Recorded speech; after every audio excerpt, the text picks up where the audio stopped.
자, 13번째 영화 장선우 감독의 나쁜 영화 얘기해 보겠다. 뭐 이 영화는 일단 페이크 다큐멘터리 형식으로 영화를 찍었고 실제인 듯 보이지만 다 이제 연출된 장면들로 이루어진 뭐 어떻게 옴니버스라고 할 수도 있겠지만 옴니버스라기보다는 그냥 어, 상황들을 엮어 놓은 듯한 그런 영화라고 생각을 하고 그 조각조각마다의 그 상황들은 크게 뭐 특별한 내용은 없고 그냥 뭐 단순한 그냥 그 상황의 모습만 보여주고 있는 것 뿐이고 그렇게 그런 조각조각들을 연결해서 한 편의 영화로 만든 어, 그 다큐 영화다. 다큐라고 하기도 좀 그렇지만 뭐 애초에 이 영화 초반에 보면 뭐 이제 배우들을 이제 모집한다는 그런 이제 공고를 보여줌으로써 이 영화가 실제가 아니고 실제를 모방한 그런 이제 연출이라는 거를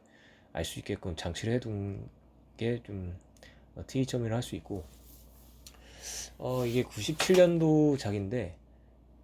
97년도에 이 영화가 분명히 논란이 되거나 뭐 문제작이라고 하거나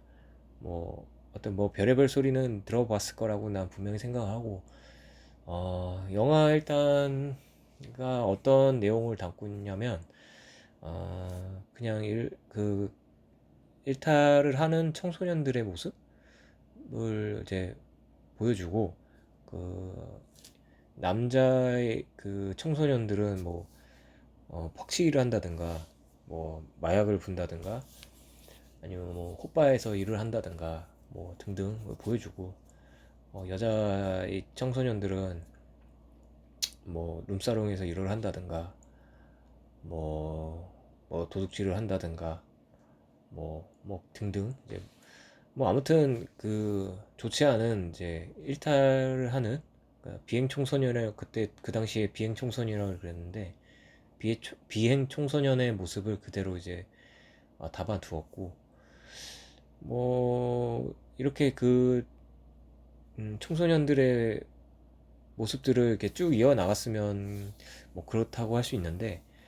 중간중간에 이제 또 특이할 점은 이제 노숙자들의 모습을 또 중간중에 넣으면서 보여주고 있는데 음,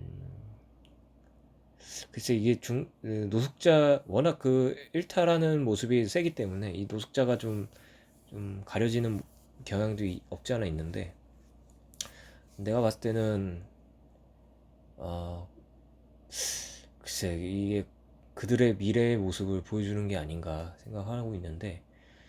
어, 결국 어떤 한 노숙자는 감옥에 가는데 제명은 모르겠다라고 이제 끝을 맺고 있는데 이 비행 청소년들의 미래를 뭐 그렇게 보여주는 게 아닌가 개인적으로는 그렇게 생각을 하는데 이게 어떤 접점이 있는 부분이 없기 때문에 뭐 내 억측일 수도 있고 단순히 내 생각일 수도 있고 뭐 그들 노숙자와 일탈하는 그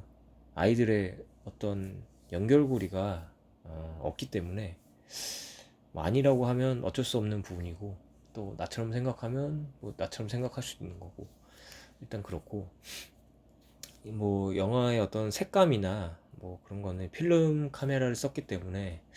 굉장히 질감이 좀 날것의 좀 질감을 갖고 있고 그때 당시 그 비트라는 영화도 개봉을 했었는데 그 비트의 영화에서 나오는 어떤 연출법하고도 좀 유사한 것 같기도 하고 원색을 많이 쓰고 이게 어, 파란색 계열, 붉은색 계열 뭐 이런 약간 좀 날림 듯한 연출 뭐 이건 영화를 봐야 내 말이 뭔지 알겠지만 그런 연출법을 좀 쓴 것 같고, 음. 그리고 지금이 2024년인데 2024년 에서 본 그 97년도의 모습, 그러니까 이 영화적 내용을 제외하고 그 청소년들의 어떤 좀 패션이라든가 뭐 그런 분위기 같은 거는 약간 좀 생각나게 하는 영화이기도 하고, 그때 옷차림은 이랬었지, 그때 뭐 그 배경들은 이랬었지, 나는 좀 그런 또 것을 느낄 수 있어서 뭐 그립다까지는 아니지만 좀 좀 뭐라 그럴까, 좀 친근했다, 어, 좀 익숙했다 라는 좀 그런 느낌을 좀 받았다, 영화 내용과 뭐 별개로. 어, 그리고 이제 어, 뭐 영화 자체는 크게 그때 당시엔 좀 센세이션 했을 거라고 생각하지만 지금에 와서 봤을 때는 크게 와닿은 부분은 크게 없었고, 그 당시 참고로 얘기하자면 좀 이슈가 됐던 것들이 약간 그런 비행 청소년들, 일탈하는 청소년들, 어, 좀 이슈가 됐었고, 또 그런 소재를 가지고 영화를 찍는 감독들도 있었고, 뭐 하다못해 그때 당시 서태지와 아이들도 컴백홈이라는 노래를 부를 정도로 어, 그런 뭐 IMF도 겹치고 뭐 하여튼 대한민국의 어떤 정서가 좀 그렇게 약간 혼돈의 정서라고 할 수 있을 것 같고, 확실히 좀, 그리고 요즘에 어떤 MZ들의 모습보다는 좀 세다라는 느낌을 확실히 그 영화지만 느낄 수 있었고, 정말 좀 날것의 모습을 좀 볼 수 있었던 것 같고, 특이할 점은 이 영화가 죽기 전에 꼭 봐야 할 한국의 1100편에 속했다는 거. 안 봐도 될 것 같은 영화고, 근데 사실 그리고 좀 재밌었던 부분은 약간 이게 인디 영화인 것 같은데, 젊었을 적 그 송강호 배우가 잠깐 나온다는 거, 어, 그리고 이문식 배우, 뭐 기주봉 배우 좀 나왔다는 게 좀 놀라웠고, 그리고 감독을 좀 찾아봤는데 감독은 이제 장선우 감독이라고, 서울대 출신 감독이고, 필모를 좀 봤는데 그때 가장 또 핫하다기보다는 좀 문제작이었던 거짓말이라는 영화가 있는데, 그 이제 거짓말이 영화를 또 연출을 했고, 그리고 꽃잎이라는 또 굉장히 평이 좋았던 영화, 어, 그, 그 영화도 연출을 했고, 어, 그리고 또 성년파리 소녀의 재림? 이건 좀 의외인데 굉장히 폭망한 영화인데 이 영화도 좀 연출했고, 이 성년파리 소녀의 재림은 그 이전 작들에 비하면 굉장히 좀 다른 실험적이라고 해야 되나? 뭐라고 해야 되지? 좀 대중성을 노리고 만든 영화라고 생각을 했는데, 이게 굉장히 악평을 달고 폭망한 영화로 남게 된, CG도 굉장히 어색했었고 그런 영화가 되었고, 그래서 이제 어, 영화는 알지만 감독은 몰랐었던, 굉장히 또 나름 유명했던 감독인데, 그리고 뭐 그 이후로는 이제 활동을 안 하시는 것 같고, 음, 아무래도 이제 이런 조금 독립 영화나 예술 영화 쪽으로 길을 잡았기 때문에 상업적으로는 좀 성공을 못한, 돈이 없어서 영화를 제작을 좀 하기 힘든 그런 상황이었을지 않을까 생각을 해보고, 어, 이거는 내 생각이지만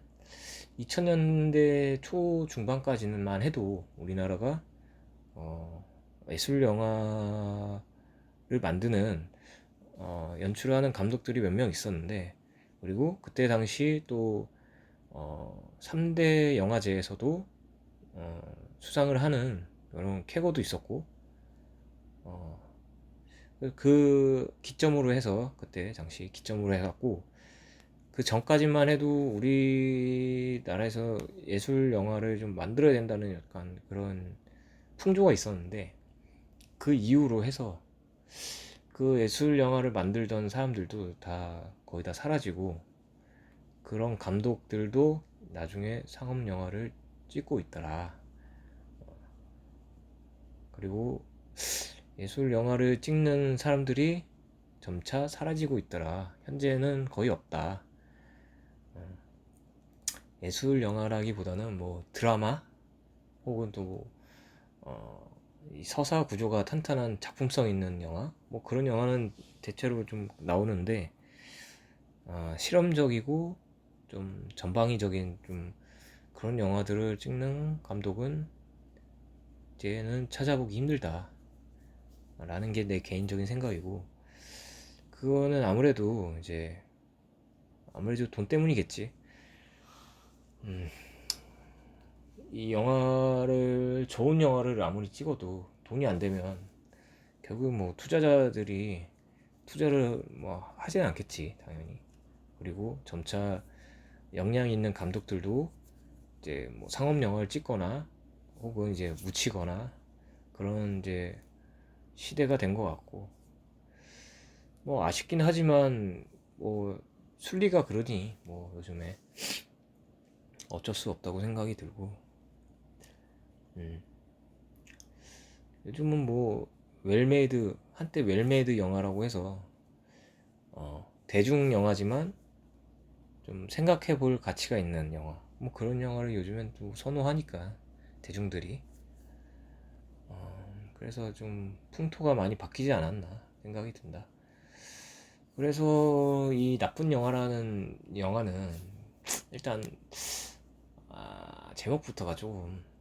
너무 단순하고,